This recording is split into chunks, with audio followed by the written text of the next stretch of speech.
The Great Galactic War Council chamber was silent. It was a massive circular hall made of shining metal and floating lights. Leaders from 100 worlds sat in high seats that formed a perfect ring. Each one powerful, ancient, and proud. In the center of the chamber stood one human. He was Earth's only prototype soldier. His armor was simple compared to the glowing battlesuits around him. No golden energy wings, no advanced alien weapons, just dark steel plates and a quiet blue light in his chest. The alien delegates looked down at him like he was a mistake. One tall reptilian general leaned forward and laughed. "So this is humanity's greatest weapon," he said loudly. A few others joined in, their strange voices echoing across the chamber. "Primitive," another whispered. "Unfinished," said a machine-like species with cold red eyes. "Earth sends a broken tool to a war council," someone else added. The human prototype did not speak. He stood still, hands behind his back, eyes forward. He was built for war, but he was not built for pride. Above him, a floating screen showed battle data from the outer systems. A dangerous alien empire was rising, and the galaxy needed strong allies. But the Council did not believe Earth was strong. The reptilian general stood up again. "Earth is young," he said. "Too young, too weak, too emotional. You have no place among us." Soft whispers filled the room like cold wind. Near the outer circle of the chamber stood a female diplomat. She wore simple white robes, no royal marks, no guards. Her face was calm, but her eyes were sharp and thoughtful. She had been quiet since the meeting began. She studied the human carefully. Unlike the others, she was not laughing. "He stands alone," she finally said, her voice soft but clear. "And yet he does not shake." Some council members turned toward her, surprised she had spoken. The reptilian general narrowed his eyes. "Lady Sarin," he replied, "you are too kind. Strength is not silence. Strength is power." The female diplomat did not argue, but she did not look away from the human either. Suddenly, the chamber lights flickered. A tall armored commander from the far side of the circle stepped forward. His armor glowed with dark red energy. "I have seen enough," he said coldly. "Earth cannot be trusted in this coming war." Gasps filled the chamber. "Without proof of strength, they are a risk," he continued. "And risks must be removed."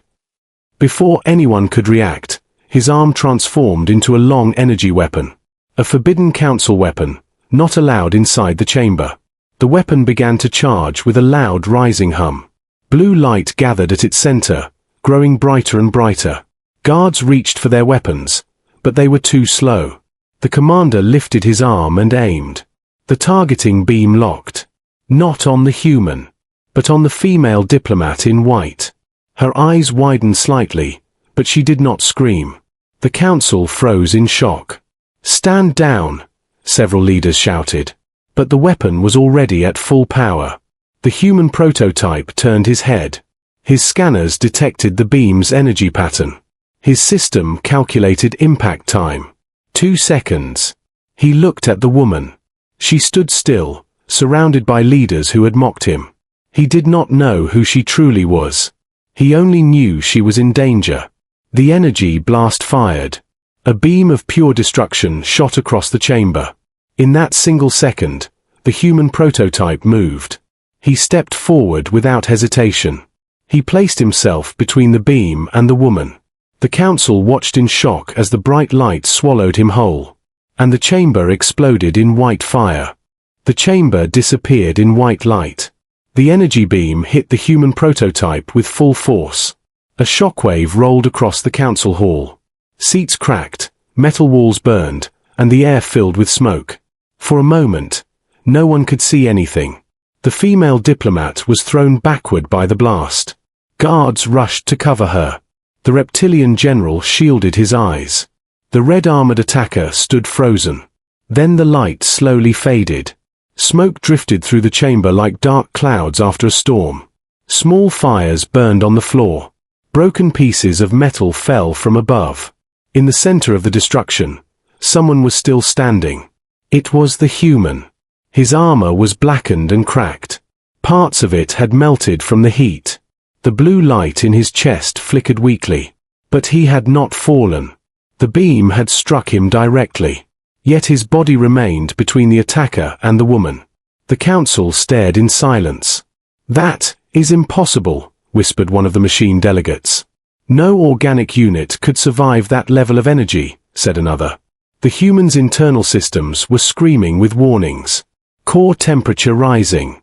Armor integrity critical. Power levels unstable. But something strange was happening.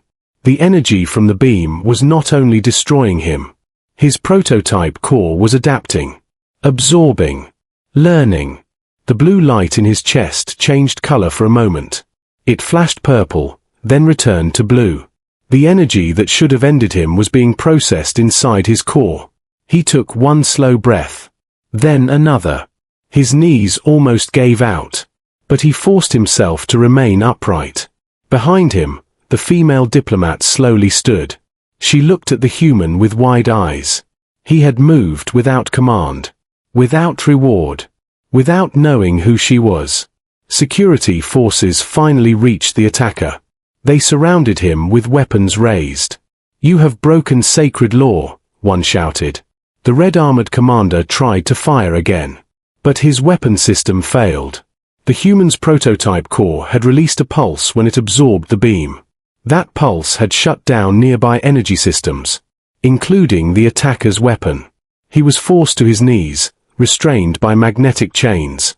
The reptilian general looked from the attacker to the human. His earlier laughter was gone. "This human," he said quietly, stood before a forbidden beam. The chamber floor beneath the prototype cracked as he finally dropped to one knee. Smoke rose from his armor. The blue light in his chest dimmed. Medical drones rushed forward. Scanning. Analyzing. Critical damage, one drone reported. But core still active. The female diplomat stepped closer, ignoring the warnings of the guards. She stopped only a few steps behind him. "Why?" she asked softly. The human slowly turned his head toward her. His voice was damaged and weak. "Threat detected," he said. "Protection required." That was all. No speech about honor. No request for recognition. Just simple purpose. Her expression changed. Not pity. Not fear. But something deeper. Respect. Around her wrist, hidden beneath her sleeve, a small golden symbol began to glow faintly. It was almost invisible in the smoke. Most of the council did not notice. But one ancient elder seated high above did. His eyes widened. He slowly lowered his head in silent understanding. Below, the human systems began to shut down one by one. His vision blurred. Power dropping. But even as he collapsed forward, his body still faced the direction of danger. Still shielding her. The chamber that once echoed with laughter was now completely silent. And for the first time, the galaxy's greatest leaders looked at Earth's unfinished prototype, not with mockery, but with fear, and something very close to awe. The council chamber was no longer filled with laughter. Now it was filled with whispers. Medical drones carried the human prototype to a secure medical wing inside the council station. His armor had been removed carefully. Under it, his body was covered with burn marks and deep damage. Thin wires and metal lines were connected to his chest core. The blue light inside it flickered slowly. Doctors from 3 different species stood around him. They studied the energy readings again and again. "This level of damage should have ended him instantly," one doctor said. "But his core changed its structure during the blast," another added. "It adapted in real time." No one in the room had seen technology behave like that before. Outside the medical chamber, the female diplomat stood silently. 2 royal guards had arrived without anyone noticing. They wore black armor with a golden symbol on their shoulders. They did not speak. They only waited. Moments later, an ancient elder from the council approached her slowly. His long robes touched the floor as he walked. When he reached her, something unexpected happened. He lowered himself to one knee. The guards stepped back. "Your Majesty," the elder said quietly. The symbol revealed itself during the blast. The woman closed her eyes for a moment. Her simple white robes shimmered softly. The hidden golden mark on her wrist began to glow clearly now. She was not just a diplomat. She was the Empress of the largest empire in the galaxy. She had come to the council in secret. She wanted to see which civilizations had true honor. She wanted to know who would protect others without knowing their power. Many species had tried to impress her in the past. Some showed wealth. Some showed advanced weapons. Some showed political power. But none had shown pure instinct to protect. The human did not know who she was. He did not know her title. He did not know her empire controlled half the known galaxy. He only saw danger. And he stepped forward. Inside the medical room, alarms suddenly changed tone. The human's core pulse stabilized slightly. Energy patterns from the forbidden beam were still active inside him. But instead of destroying him, they were becoming part of him. The doctor turned toward the Empress. He is not only surviving, the doctor said carefully. He is evolving. The word hung in the air. Evolving. Across the council network, news of the attack had already begun to spread. Security footage leaked. Leaders from distant systems watched in shock. The recording showed the moment clearly. The alien commander firing the forbidden weapon. The human stepping in front without hesitation. The blast covering him completely. And then, him still standing. Across the galaxy, one message repeated again and again. Earth's prototype survived the forbidden beam. Back in the medical wing, the Empress finally stepped inside the room. The doctors moved aside respectfully. She stood beside the unconscious human. His face was calm even in damage. He looked younger without the armor. Less like a weapon. More like a person. He saved me without knowing, she said softly. He acted because it was right. The elder lowered his head again. Such loyalty cannot be bought, he replied. Such courage cannot be ordered. Suddenly, the human's fingers moved slightly. The blue light in his chest grew brighter for a moment. His breathing deepened. He was not gone. He was fighting to return. Outside the station, unknown ships at the edge of the system began receiving reports of what had happened inside the council. Some saw opportunity. Some saw weakness. And some began to move. Inside the quiet medical room, the Empress watched the human carefully. For the first time in many cycles, she felt something she had not expected to find in the young world called Earth. Hope. The council chamber was repaired quickly. The broken metal was replaced. The burn marks were cleaned. But the memory of what happened could not be erased. For the first time in many cycles, the council was not arguing. They were waiting. All leaders had been called back for an emergency session. Security was stronger than ever. Guards stood at every entrance. The red-armored attacker was locked in a gravity cell deep inside the station. His fate would be decided later. Right now, something more important was about to happen. The doors of the chamber opened slowly. The female diplomat walked in. But she was not dressed in simple white robes anymore. She wore royal armor made of silver and gold light. A long cape flowed behind her. The golden symbol on her wrist now shined brightly for all to see. Gasps filled the chamber. Many leaders stood from their seats in shock. Some immediately lowered their heads. Others looked afraid. The reptilian general who had laughed before now stared in silence. The elder stepped forward and spoke loudly. "Present before you," he announced. Her Imperial Majesty, sovereign of the High Star Empire. The entire chamber froze. The woman they had treated as a simple diplomat was the most powerful ruler in the galaxy. The Empress looked around slowly. Her eyes were calm. But there was strength behind them. "I came here without my title," she said clearly. "I came without guards, without a throne, without power. I wanted to see truth." She paused and let her words sink in. "I saw laughter. I saw pride. And I saw one human stand alone." Silence covered the chamber like heavy weight. "He did not know who I was," she continued. "He did not know my empire. He did not know my power. He only saw danger. And he stepped forward. The reptilian general slowly lowered his head. No one dared to speak against her now. From this moment, the Empress declared, Earth is no longer an observer. Earth is under imperial protection. Murmurs spread across the chamber. This decision changed everything. To be under imperial protection meant safety, trade access, military alliance, and honor. The same world they called weak was now chosen by the Empress herself. At that exact moment, inside the medical wing, the human prototype's eyes opened. Bright white lights filled his vision. Machines beeped softly around him. He tried to move, but pain rushed through his body. A doctor leaned closer. You are stable, the doctor said calmly. You survived. The human's voice was weak. Is she safe? He asked immediately. The doctor paused for a second, surprised. Yes, he answered. She is safe. The human closed his eyes for a moment. Relief passed across his face. He did not ask about the council. He did not ask about praise. He only asked about her safety. Back in the chamber, an officer suddenly rushed in with urgent data. He bowed quickly before the Empress.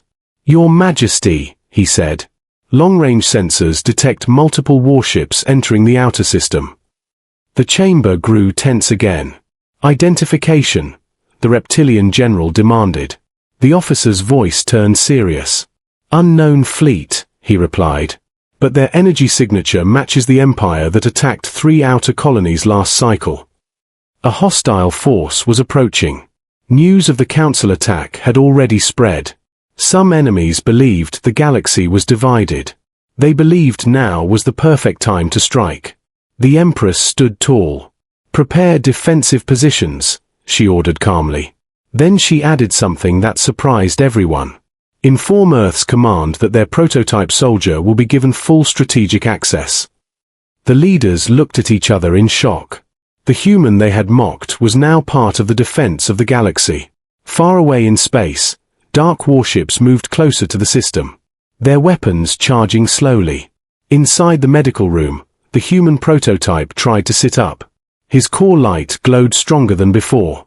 The energy he absorbed during the blast now pulsed inside him like a second heartbeat. He did not know that the balance of power in the galaxy had shifted because of him. He only knew one thing. If danger was coming again, he would stand. The unknown fleet entered the outer system slowly. Their ships were long and dark, shaped like blades cutting through space. Red lights glowed across their hulls. They did not send a message. They did not ask permission. They came ready for war. Inside the council station, alarms echoed through every hall. Defense ships launched from hidden bays. Energy shields powered up around the station like a glowing wall. The Empress stood at the central command platform, her royal armor shining under the bright lights. Around her, alien generals prepared for battle. But this time, no one laughed at Earth. In the medical wing, the human prototype stood up slowly. His body was still damaged, but new lines of energy moved across his skin. The power he absorbed from the forbidden beam now flowed inside him. It was stable, controlled. A royal engineer stepped forward. With your permission, the engineer said, we have upgraded your armor using Imperial core technology. New armor plates formed around his body. Stronger, smoother, glowing with a mix of blue and gold light. He looked different now. Not unfinished. Not weak. But advanced. The Empress entered the room quietly.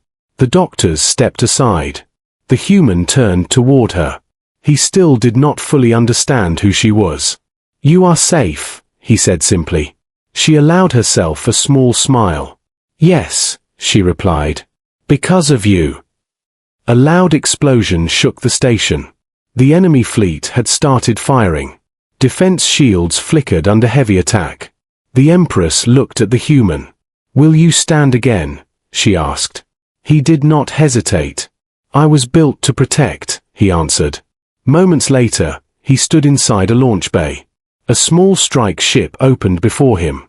Instead of sitting inside, he stepped onto the outer platform. His new armor sealed around him. Energy wings formed from his back. The power inside his core burned brighter than ever. The launch doors opened. Space stretched before him, dark and endless. Without fear, he jumped into the vacuum. He flew toward the enemy fleet like a falling star. Alien commanders watched in shock as a single human moved ahead of the defense line. Enemy ships locked weapons on him. They fired together. Beams of red energy rushed toward him. He did not dodge. He raised his arm. The energy he had absorbed from the Council blast activated. A shield of blue and gold light expanded around him. The enemy beams struck the shield and were pulled into his core. Just like before. But this time, he controlled it. His chest light changed color. Blue turned into bright white. He stretched out his hand toward the largest enemy warship. All the stored energy released at once. A massive wave of light shot forward. It tore through the dark fleet like a storm. Ships exploded in silence. Others lost power and drifted helplessly. The remaining enemy vessels turned and fled. The battle ended in minutes. Across the defense line, alien fleets watched in disbelief. The same human they had mocked had just saved the entire system. Back inside the council chamber, leaders stood slowly. No one questioned Earth anymore. No one laughed. The Empress faced the full council. "Today," she said proudly, "humanity has proven its heart and its strength. From this day forward, Earth will be known as Guardians of the Throne." The title echoed across every system in the galaxy. Later, when the human prototype landed back inside the station, there were no cheers. No loud celebration. Just silence filled with respect. He removed his helmet slowly. He was still the same. Calm, steady, focused. He had not fought for power. He had not fought for reward. He had only stepped forward when someone was in danger. And because of that simple choice, the balance of the galaxy had changed forever. Humanity was no longer seen as weak. It was seen as something far more powerful. It was seen as brave.